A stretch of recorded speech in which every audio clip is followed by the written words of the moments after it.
ผู้สมรสไม่พร้อมรวยท่านเจ้าภาพจอสถา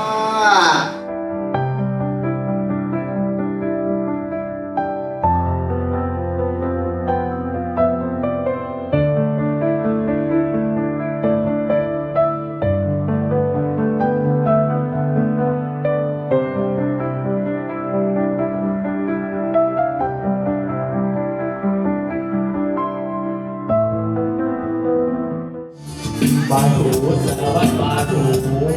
บายถูสารวัตรบายถูบายถูแล้วบายขาดแล้วเอาเกียร์ลูกเกียร์